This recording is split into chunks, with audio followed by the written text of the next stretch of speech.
प्रिय IAS PCS aspirants, मैं doctor आनंद प्रदीक्षित हूँ। एटीट्यूड का बिहेवियर से क्या संबंध होता है? वैसे ये टॉपिक जीएस फोर्थ पेपर में भी सिलेबस में प्रेस्क्राइब्ड है।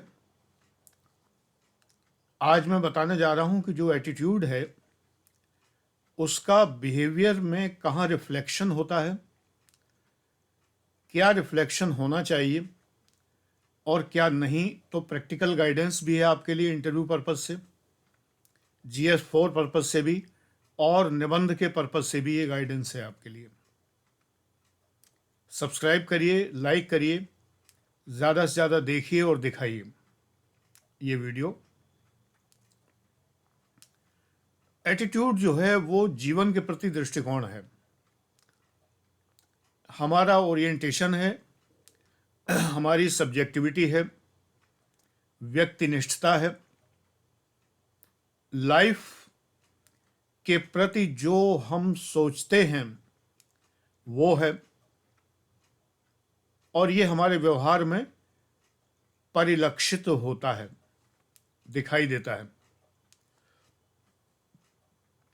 जैसे कोई भी बात सुनते समय आप लगातार उसकी बुराइयां सोचते हैं या अच्छाइयां सोचते हैं। ये एटीट्यूड पर निर्भर करता है कि आधा गिलास पानी भरा हुआ है तो वो आधा भरा हुआ है या आधा खाली है। सकारात्मक दृष्टिकोण का एटीट्यूड का व्यक्ति सोचेगा, चलो आधा गिलास पानी तो मिला, मुझे तो बहुत प्यास लगी थी, एक बूंद पानी नहीं था, किसी ने आधा गिलास तो दिया। और नकारात्मक दृष्टिकोण का व्यक्ति क्या सोचेगा, बस आधा गिलास दिया, इतने में क्या होना है। तो ये एटीट्यूड है, हमारा अभिवृत्ति है। असलियत में जीवन के प्रत्येक अवसर पर ये एटीट्यूड झलकता है। अब मैं एक सेंटेंस कहूंगा आपसे, our attitude is reflected in our communication and interaction. हमारी जो अभिवृत्ति है वो हमारे संचार और अंतः क्रियाओं में झलकती है। अंतः क्रियाएं आर्थिक भी होती हैं, सामाजिक भी होती हैं, मनोवैज्ञानिक भी होती हैं, मुखर भी होती हैं यानी सुनाई देने वाली बातचीत, और मौन भी होती हैं, मौन यानी साइलेंट इंटरेक्शंस भी होते हैं बॉडी लैंग्वेज के द्वारा। कभी बॉडी लैंग्वेज पर अलग से लेक्चर्स दूंगा, लेक्चर्स एक से नहीं काम चलेगा। साइलेंस भी हमारी कुछ कहती है, ये खामोशी भी कुछ बोलती है। तो एटीट्यूड हमारे अंग संचालन से, भ्रुकुटी विलास से, जो माथे पे बल पड़ते हैं, जो भावों में बल पड़ते हैं, इनसे, हमारे चेहरे के अंगों के संचालन से, मुंह चलाना, दांत किटकिटाना, चेहरा लाल हो जाना या गुस्से से लाल पीला हो जाना, आंखें फड़कने लगना, नथुने फड़कने लगना, गुस्से से, शर्म से गाल लाल हो जाना, ये सब साइलेंट कम्युनिकेशन है। हमारा एटीट्यूड इन चीज़ों से झलकता है। बहुत से लोग अरेंज मैरिज में लड़की देखने जाते हैं। भाई आप क्या देख लोगे? अगर आपको बॉडी लैंग्वेज का ज्ञान नहीं है, आप उस लड़की के बारे में कुछ भी पता नहीं लगा सकते, रूप रंग देख के लौट आएंगे। चेहरे की एक एक लकीर, एक एक लाइन कुछ कहती है, उसका स्वभाव बताती है। ये पढ़ना मुझे तो आता है लेकिन आपको नहीं आता, आप में से ज़्यादातर को नहीं आता, इस उम्र में नहीं आता, अनुभव से आता है। ये एटीट्यूड जो होता है ये ओरिएंटेशन है, झुकाव है।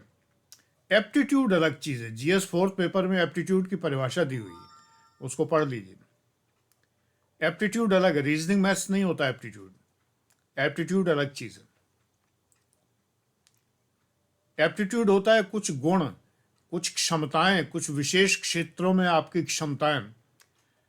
जो मजदूरों और कारीगरों की क्षमताएं होती हैं वो वेट्स एंड मेजर्स की होती हैं।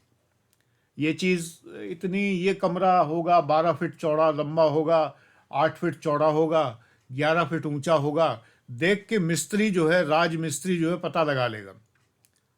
ये वजन 10 ईंटें रखी हैं, इनका वजन कितना होगा, इतने किलो होगा, ये मजदूर बड़े आराम से पता लगा लेगा। ये वेट्स एंड मेजर्स एप्टीट्यूड होता है मजदूरों का और मिस्त्रियों का और कारीगरों का एप्टीट्यूड।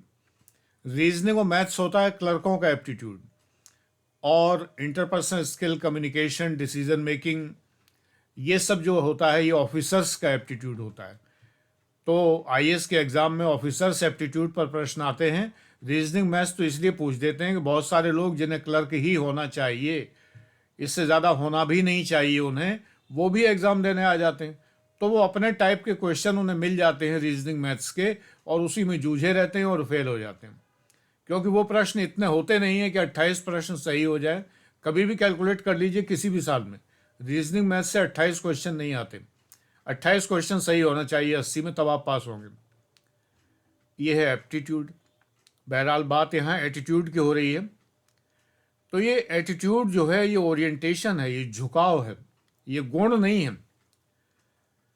ये किसी विशेष बात के प्रति झुकाव है। ये आपके वर्स्टहन पर डिपेंड करता है। वर्स्टहन यानी जो अब तक आपने सीखा है और जो आपने धारण किया है। सीख के जो आपने अपने मन में बसा लिया उसको वर्स्टहन कहते हैं। जर्मन शब्द है। मेरे वीडियो देखने वाले ये शब्द बहुत अच्छे से जानते हैं। अब आप न जानते हो इसका मतलब आप मेरे वीडियो नहीं देखते, या 2-4 देखें। VRSTEHEN, वर्स्टहन, मैक्स वेबर का दिया हुआ शब्द है। इसका मतलब होता है इंटरप्रिटेटिव अंडरस्टैंडिंग, यानी कि निर्वचनात्मक समझ। किसी भी चीज़ का आप इंटरप्रिटेशन किस तरीके से करते हैं, यही तो एप्टीट्यूड है। तो एप्टीट्यूड डिपेंड किस पर करता है? वर्स्टहन पर। और रिफ्लेक्ट कहाँ होता है?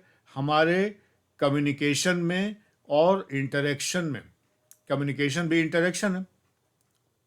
इंटरेक्शन आर्थिक संव्यवहार भी होता है। जैसे मेरे जैसे लोग जो हैं शेयर बाजार में पैसा नहीं लगाते कभी भी, क्योंकि मुझे स्पेकुलेशन पसंद नहीं है, जुआ खेलना पसंद नहीं है। स्पेकुलेशन पसंद नहीं है कि मैंने 100 रुपये लगाए तो ये 100 पता नहीं कब 150 हो जाए और कब 90 रह जाए, कब 80 रह जाए। मेरे बस का नहीं है ये हिसाब किताब लगाना। मुझे सीधी सादी बातें पसंद हैं कि बैंक में जमा किया, 6.25% ब्याज मिला, इतना रुपया इतने साल बाद हो गया। हाँ, चूँकि अच्छे दिन है तो 6% ब्याज मिलता है। जब बुरे दिन थे तो 13% ब्याज मिला करता था। जब हमारे अलीगढ़ में मैं पोस्टेड था, उस ज़माने की बात है, 1993, 94, 95, 96, काफ़ी बुरे दिन थे। आजकल तो बहुत अच्छे दिन हैं तो 6% ब्याज मिलता है। उन दिनों जो है चूँकि बुरे दिन थे तो 13% ब्याज मिला करता था। पैसा जमा करो तो लगता था कि भाई कुछ ब्याज मिल रहा है। अब अच्छे दिनों की कृपा से नहीं मिलता है तो अब इसको क्या किया जाए। बहरहाल बहुत क्षेत्रों में अच्छे दिन हैं। रोड ट्रांसपोर्ट बहुत अच्छा हो गया है जो तब नहीं था। कुछ बातें बहुत अच्छी हुई हैं। 370 हट गया, मुझे बड़ी प्रसन्नता हुई, क्योंकि 370 का कोई औचित्य नहीं था। राम मंदिर का फैसला हो गया, बड़ी अच्छी बात है। बहरहाल ये बातें मुझे यहाँ नहीं करनी थी, लेकिन कुछ बातें बहुत अच्छी हुई। लेकिन ब्याज, सीनियर सिटीजन्स को ब्याज का बड़ा महत्व होता है, क्योंकि वो अर्निंग तो होती नहीं उनकी। जो पैसा उनका होता है उसी पे उन्हें मिलना है ब्याज। खलता है थोड़ा सा, इतना कम ब्याज जो है वो खलता है, अखरता है। बाकी सब बहुत अच्छा है, रियली अच्छे दिन है। तो एनीवे अब यही मेरा एटीट्यूड है यहाँ पर, ये मेरा एटीट्यूड है। मुझे 10 बातें बहुत अच्छी लगती हैं प्रेजेंट सरकार में, लेकिन 2-4 बातें जीएसटी या नोटबंदी मुझे पसंद नहीं आई। मेरा अपना निर्णय है, मेरा अपना एटीट्यूड है, इस पर किसी को कोई आपत्ति या कोई शास्त्रार्थ की ज़रूरत नहीं है। आपको अगर वो भी पसंद है तो बना रहे, मुबारक हो, मैं कुछ नहीं कर सकता उसके लिए। भक्त संप्रदाय से मैं यहाँ मुखातिब नहीं हूँ, क्योंकि मैं पॉलिटिकल आदमी नहीं हूँ, मैं वोट नहीं देता। मेरे लिए सारे राजनीतिक दल एक जैसे हैं। जो अच्छा काम करते हैं अच्छे की तारीफ करता हूँ, जो बुरा काम होता है उसकी बुराई करता हूँ। बहुत स्पष्ट बात ये। एक सरकारी अधिकारी को ऐसा ही होना चाहिए, आप लोगों को भी ऐसा ही होना चाहिए। आप लोगों को भक्त संप्रदाय में शामिल नहीं होना चाहिए कि चाहे जो हो लेकिन तारीफ ही करनी है, चरणों में ही पड़े रहना है, ये नहीं करना है। आपको हर उस सरकार के हुक्म बजा लाना है जो सरकार शासन करेगी, चाहे वो कोई सा दल हो। तो चलिए, एटीट्यूड के बारे में मैंने आपको बताया और आपको ज्ञान इसके बारे में हुआ। Thank you, God bless you.